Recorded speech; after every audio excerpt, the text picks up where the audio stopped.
Hello friends, good morning to all of you. इस video के माध्यम से हम लोग समझेंगे क्या कि जो हमारा फिनाइट वर्ब किसे कहते हैं, और साथ ही यह भी समझेंगे कि नॉन फिनाइट वर्ब किसे कहते हैं।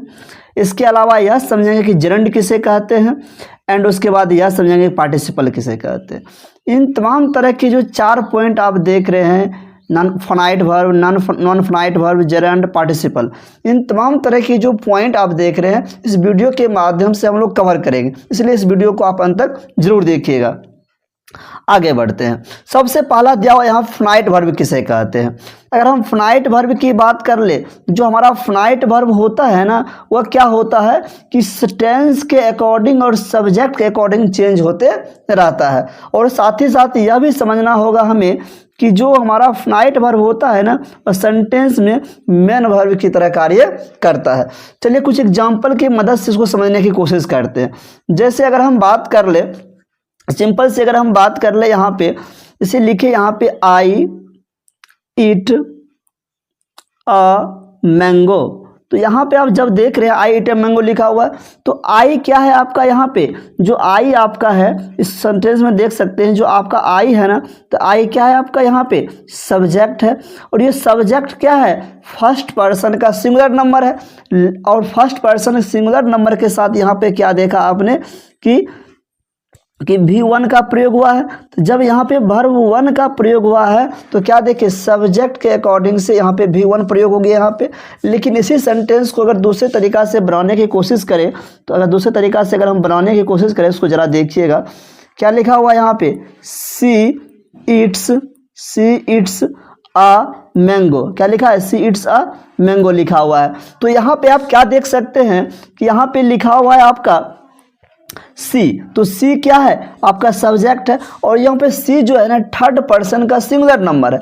और थर्ड पर्सन के सिंगुलर नंबर के अकॉर्डिंग से क्या हो गया आपका, यहाँ पे जो वर्ब है ना, ये वर्ब क्या हो गया, यहाँ पे वर्ब का 5th फॉर्म हो गया। तो क्या आपने देखा कि टेंस सेम है बट सब्जेक्ट क्या है, डिफरेंट है। तो सब्जेक्ट डिफरेंट रहने के कारण क्या हो गया यहाँ पे कि हमारा जो वर्ब है ना चेंज हो गया। और साथ ही साथ यह भी हमने समझा यहाँ पे, क्या समझा यहाँ पे कि जो हमारा जो इट लिखा हुआ है यहाँ पे, तो इट क्या है यहाँ पे, मेन वर्ब की तरह कार्य किया यहाँ पे। समझ में आई बात यहाँ तक। इस प्रकार से हमने समझा कि सब्जेक्ट के अकॉर्डिंग से किस प्रकार से हमारा जो फिनाइट वर्ब होता है चेंज होते रहता है।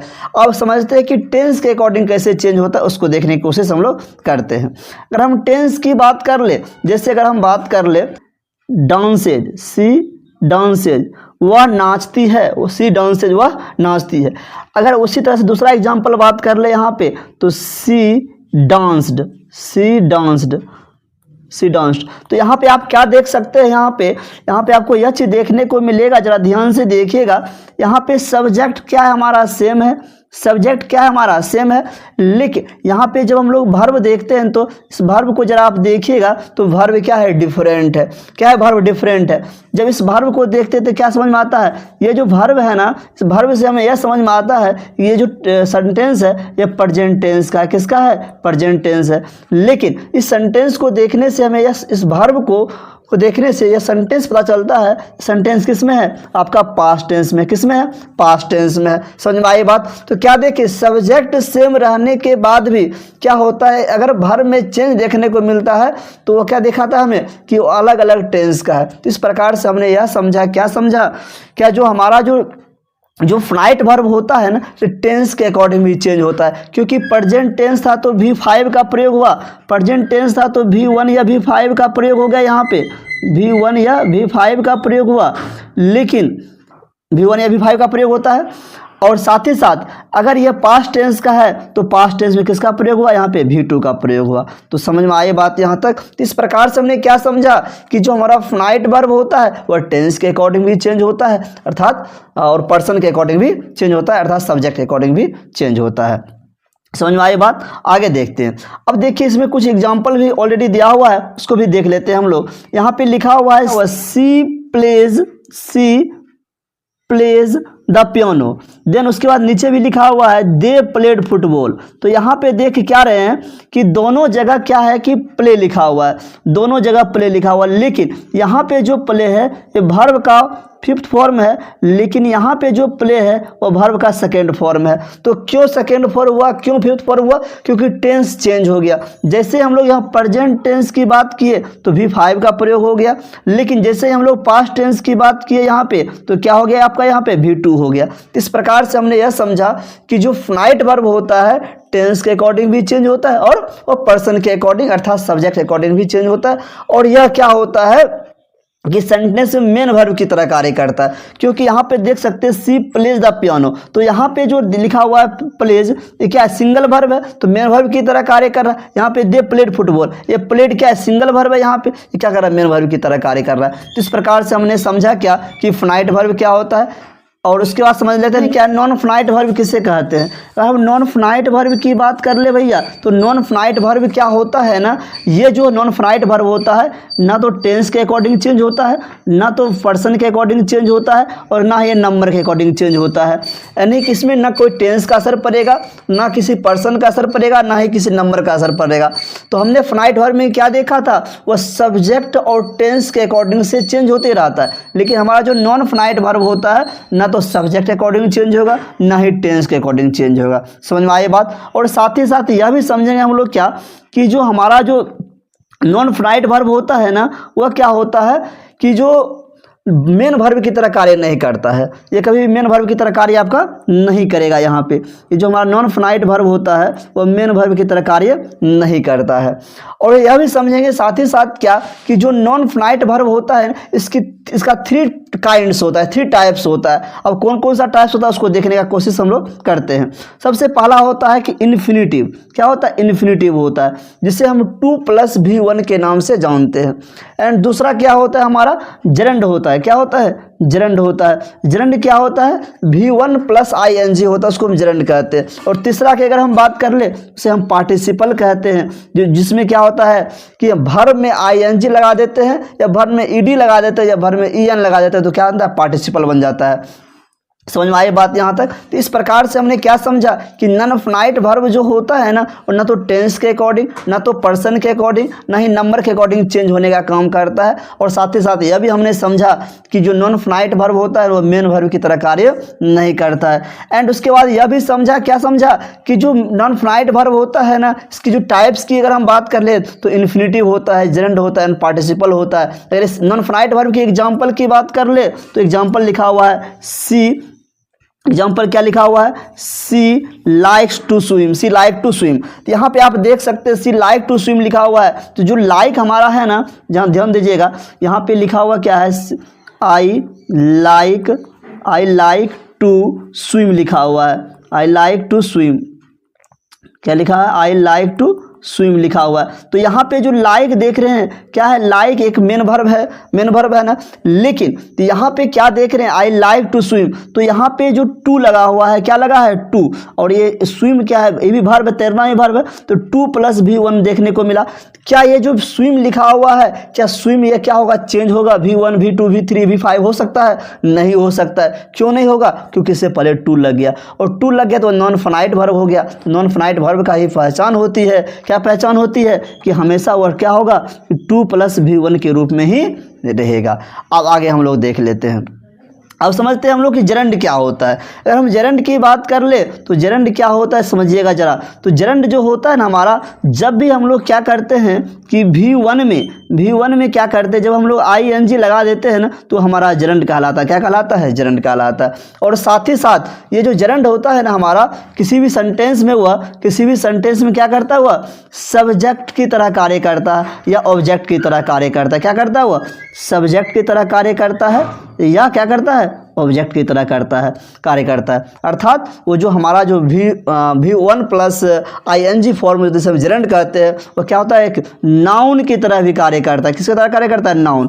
क्योंकि नाउन क्या होता है कि जो नाउन होता है हमारा, या तो वह सब्जेक्ट होगा, या तो क्या होगा, वह ऑब्जेक्ट होगा, या तो सब्जेक्ट होगा या क्या होगा, वह ऑब्जेक्ट की तरह कार्य करेगा। यहाँ पे समझ में आई बात? अब समझते हैं इसके एग्जाम्पल के माध्यम से।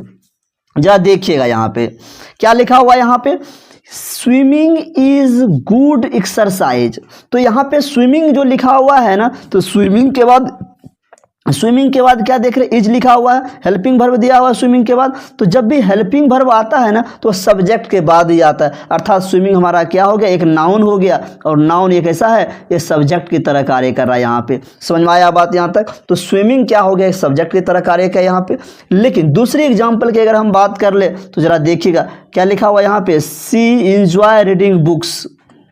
तो यहाँ पे आप देख सकते हैं क्या लिखा हुआ है, सी इंजॉय रीडिंग बुक्स। तो यहाँ पे रीडिंग देख रहे हैं, तो रीडिंग के बाद क्या है, बुक लिखा हुआ है। तो क्या बोले थे कि जरंड जो हमारा होता है सब्जेक्ट की तरह कार्य करता है, साथ साथ ऑब्जेक्ट की तरह कार्य करता है। तो यहाँ पे सी क्या है, सब्जेक्ट है, और इंजॉय क्या है, वर्ब है, और वर्ब के बाद जो वर्ड आता है वो क्या कहलाता है, आपका ऑब्जेक्ट कहलाता है। तो रीडिंग आया ना, तो रीडिंग क्या हो गया, आपका ऑब्जेक्ट हुआ कि नहीं हुआ, बताइए जरा, है कि नहीं है। तो इस प्रकार से हमने क्या समझा कि जरंड क्या होता है, एक किसी भी सेंटेंस वो नाउन का तरह कार्य करता है, और जो फंक्शन करता है वो नाउन सब्जेक्ट या ऑब्जेक्ट की तरह कार्य करता है। और हमने एग्जांपल के माध्यम से भी समझने का काम किया।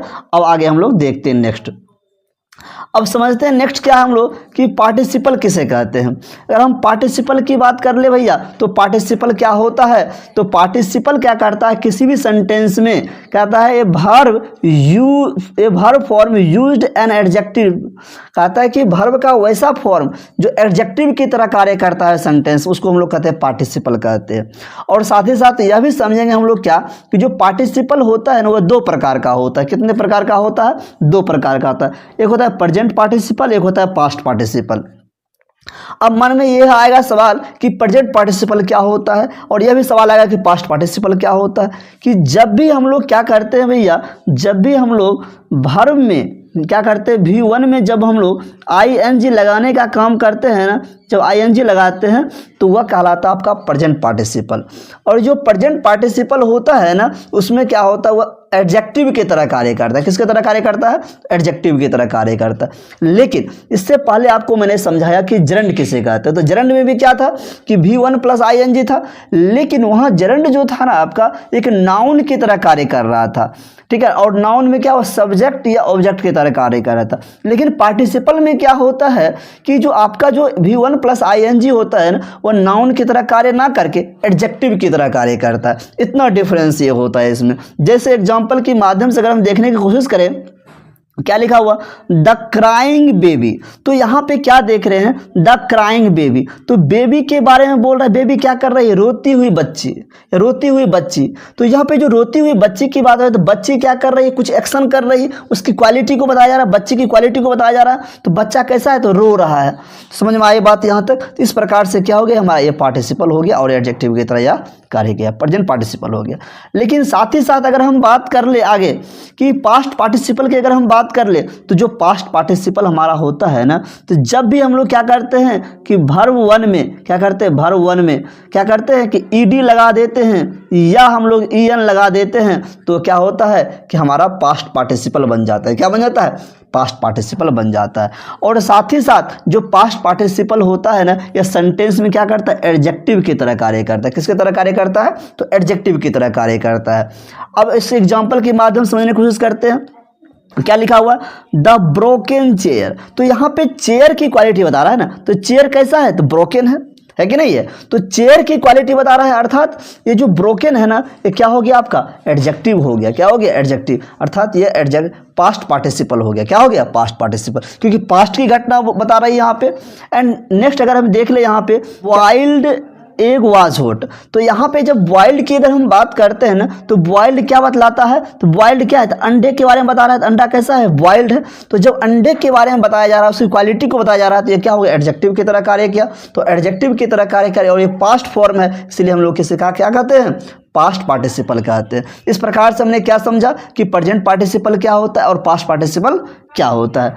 आगे हम लोग देखने का काम करते हैं। उसके बाद हम लोग समझते हैं क्या कि जो ओवरऑल अगर हम बात कर ले, यहाँ पे ओवरऑल बात कर ले, तो यहाँ पे जरा देखिएगा ध्यान से। तो यहाँ पे कि जो हमारा जो वर्ब होता है, फाइनाइट वर्ब होता है ना, वह क्या होता है कि टेंस के अकॉर्डिंग से और सब्जेक्ट अकॉर्डिंग से चेंज होते रहता है। लेकिन नॉन फाइनाइट वर्ब जो हमारा होता है ना, वह क्या होता है, टेंस के अकॉर्डिंग और सब्जेक्ट के अकॉर्डिंग कभी चेंज होने का काम नहीं करता है। लेकिन जो हमारा जरंड होता है ना, क्या होता है, जरंड जो होता है हमारा, वह नाउन की तरह कार्य करता है, और साथ ही साथ जो हमारा पार्टिसिपल होता है ना, वह क्या करता है, एडजेक्टिव की तरह कार्य करता है। और हमारा पार्टिसिपल दो होता है, एक प्रेजेंट पार्टिसिपल, एक पास्ट पार्टिसिपल। इस प्रकार से हमारा यह वीडियो यहीं पे क्या होती है, समाप्त होती है। इस वीडियो में इतना ही, मिलते हैं नेक्स्ट वीडियो में। Thanks for watching this video. और अभी तक आपने चैनल को सब्सक्राइब नहीं किया है तो आप चैनल को सब्सक्राइब कर ले, ठीक है ना, और दोस्तों के साथ शेयर करें, और वीडियो अच्छा लगे तो लाइक शेयर और सब्सक्राइब करना ना भूलें। इस वीडियो में इतना ही, मिलते हैं नेक्स्ट वीडियो में। Thanks for watching this video. जय हिंद, जय भारत।